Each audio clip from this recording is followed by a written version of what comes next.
সূর্য, আমাদের কিন্তু এই ব্যাপারটা দাদুকে জানিয়ে দেওয়া উচিত। ঝামেলা বেশি বাড়ার আগেই দাদুকে আমাদের বলে রাখা দরকার। আর একবার যদি দাদু ব্যাপারটা জানতে পারে, তবে সানরাইজ টাওয়ারের প্রজেক্টটা থেকে ওকে যেভাবে তাড়িয়েছিল, ঠিক একইভাবে কোম্পানি থেকেও ওকে তাড়াবে। আর আমাদের ফ্যামিলিও শ্রীমন্তীকে ছেড়ে কথা বলবে না। চল এক্ষুনি যাই দাদুর কাছে। সূর্যর মুখে হাসি খেলে গেল। ও যেভাবে উস্কিয়েছে দিশাকে, এরপর ওকে আর কোনো কথা বলতে হবে না। দিশাই যা বলার সব বলে দেবে। সূর্য দিশার কথায় সম্মতি জানাতে ওরা দুজন সুবীরবাবুর কাছে যাওয়ার জন্য কেবিন থেকে বের হলো। কিন্তু সুবীর মল্লিকের কেবিনে এসে ওদের দুজনের চোখ ছানা বড়া হয়ে গেল।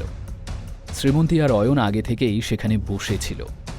সুবীরবাবু দিশার সূর্যর দিকে জ্বলন্ত চোখে তাকালেন। সূর্য দাদুর মুখ দেখেই বুঝে গেল কি ঘটেছে। শ্রীমন্তী নিশ্চয়ই পুরো ঘটনাটা সুবীরবাবুকে অলরেডি বলে দিয়েছে। এখন কি করা যায়?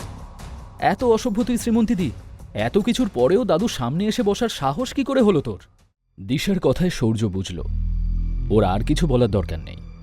যা বলার দিশাই বলবে।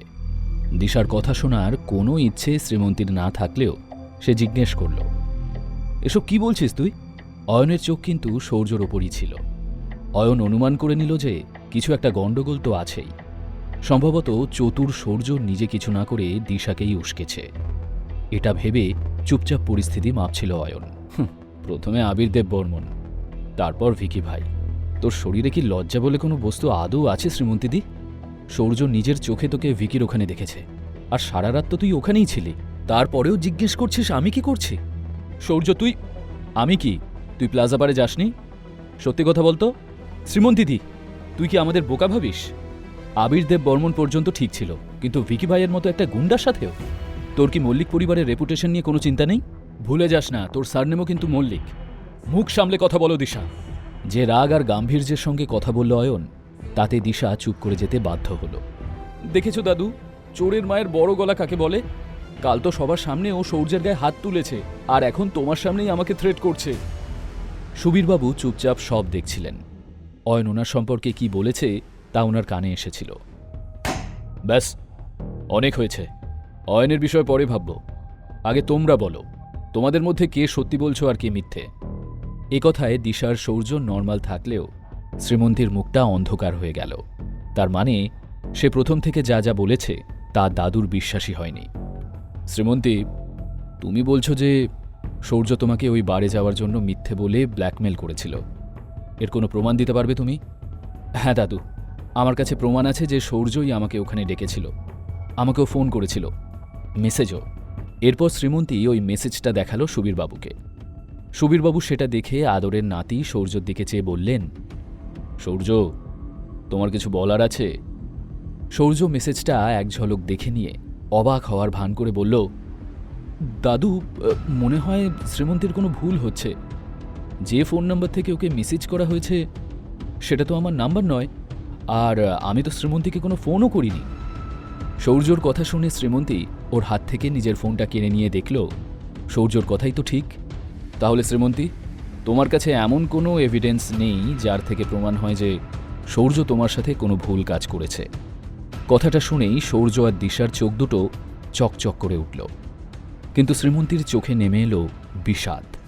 দাদু ভাই, তোমার মনে হয় আমি একটা মেয়ে হয়ে এরকম একটা সিরিয়াস ম্যাটার নিয়ে মিথ্যে বলবো? নিজেকে নির্দোষ প্রমাণ করতে শ্রীমন্তী মরিয়া হয়ে উঠেছিল। তিনি শ্রীমন্তীর থেকে মুখ ফিরিয়ে নিলেন।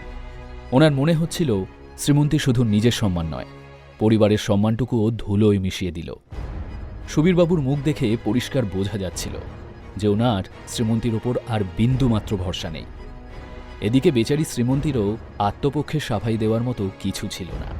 শ্রীমন্তী, আমি তোকে নিজের বোনের থেকেও বেশি ভালোবেসেছিলাম, কিন্তু তুই এটা কি করলি? আমার ওপর মিথ্যে দোষ চাপাতে তোর বিবেকে একটুও বাঁধল না? সামান্য একটা প্রজেক্ট পাওয়ার জন্য তুই এত নিচে নামতে পারিস তা আমি কখনো ভাবিনি। একবার মুখ ফুটে বললেই আমি নিজে তোর হাতে প্রজেক্টটা হ্যান্ডওভার করে দিতাম, কিন্তু এরকম মিথ্যে বলে আমাকে হার্ট করার কি দরকার ছিল? আচ্ছা, অনেস্টলি বলতো, এসবের পেছনে এই অয়নটার কোনো হাত নেই তো? ও কি কোনোভাবে উস্কিয়েছে তোকে? সূর্যর কথা শুনে অয়নের মাথায় আগুন জ্বলে উঠল। ঠান্ডা দৃষ্টিতে ও দেখল সূর্যকে, কিন্তু সূর্য জানত ওকে সাপোর্ট করার জন্য দাদু রয়েছেন। তাই সে আবারও শ্রীমন্তীকে বলল, দেখ, যদি ধরেই নি অয়ন আমাদের বিরুদ্ধে তোকে উস্কিয়েছে, কিন্তু ও কি জানে যে তুই বাইরে কি কি কাণ্ড করে বেড়াচ্ছিস? নাকি সব জেনে শুনেও ওর এসবে কোনো আপত্তি নেই?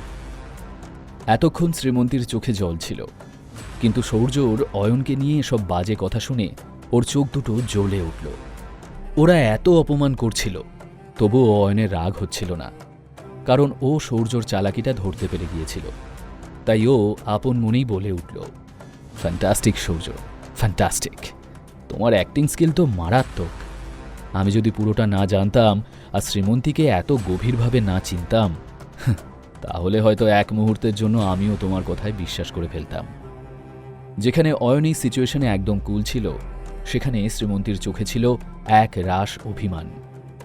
আসলে চোখের সামনে আপনজনদের এই নোংরা চেহারাটা দেখে ও নিজেকে আর সামলাতে পারছিল না। এমন সময় কাঁধে পরিচিত হাতের ছোঁয়া পেয়ে ঘুরতেই শ্রীমন্তী দেখল অয়ন চোখের ইশারায় ওকে আশ্বস্ত করে বলছে যে সব ঠিক হয়ে যাবে।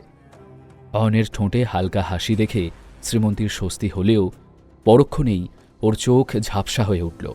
সুবীরবাবু নাতনিকে জিজ্ঞেস করলেন, সৌর্য যা বলছে সেটা কি সত্যি? শ্রীমন্তী জানত সৌর্যর কথাটাকে যদি সবাই সত্যি বলে ধরে নেয়, ওদের পরিবারের সকলের কাছেই এটা চূড়ান্ত অপমানজনক একটা বিষয় হবে। এমন ঘৃণ্য ঘটনা ওদের পরিবারে কোনো দিনও ঘটেনি, তাই এমন কাজ কেউ করলে তার আর মল্লিক পরিবারে থাকার কোনো অধিকার থাকবে না। পরিবার থেকে বিতাড়নই ছিল এমন বিশ্রী ভুলের প্রথম এবং শেষ শাস্তি। তো শ্রীমন্তীর এই হার অয়ন মেনে নিতে পারছিল না। সে যেভাবেই হোক শ্রীমন্তীর পাশে দাঁড়াতে চাইছিল। তাই এবার সে সুবীরবাবুকে বলল, এখন কি আর ম্যাটার করছে যে সৌর্য সত্যি বলছে না মিথ্যে? অয়নের কথা শুনে সুবীরবাবুর চোখ বড় বড় হয়ে গেল, কারণ অয়নকে এর আগে এতটা কনফিডেন্টলি কথা বলতে উনি দেখেননি। অয়নের পার্সোনালিটিতে অদ্ভুত একটা বদল দেখতে পাচ্ছিলেন উনি। এই ছেলে, কি বলতে চাইছো তুমি? বুঝতে পারছেন না? আচ্ছা, বুঝিয়ে বলছি। আমি বলতে চাইছি, আপনি তো আপনার সিদ্ধান্ত নিয়েই নিয়েছেন। এখন তা নিয়ে কেউ মাথা কুটে মরে গেলেও আপনার সিদ্ধান্ত বদলাবে না। তবে মুশকিলটা হলো, আপনি প্রতিটা সিদ্ধান্তই নেন সৌর্যর পক্ষে আর শ্রীমন্তীর বিপক্ষে। এই, কার সাথে কথা বলছো সে খেয়াল আছে? বেয়াদব কোথাকার! বেয়াদব? দাদু, যবে থেকে আমার আর শ্রীমন্তীর বিয়ে হয়েছে, আপনি তবে থেকেই আমাকে বেকার ঘরজামাই ভেবে অপমান করেন। তাতে আমার আফসোস নেই। আপনি আসলে ভেবেছিলেন আমার মতো এরকম সাধারণ একটা ছেলে আপনাদের পরিবারের যোগ্যই নয়, আর তাই আমার সঙ্গে আপনার নাতনির বিয়ে দেওয়ানোর শাস্তি হিসেবে আপনি শ্রীমন্তীর বাবার কাজে ইনডিরেক্টলি কম ঝামেলা তৈরি করেননি।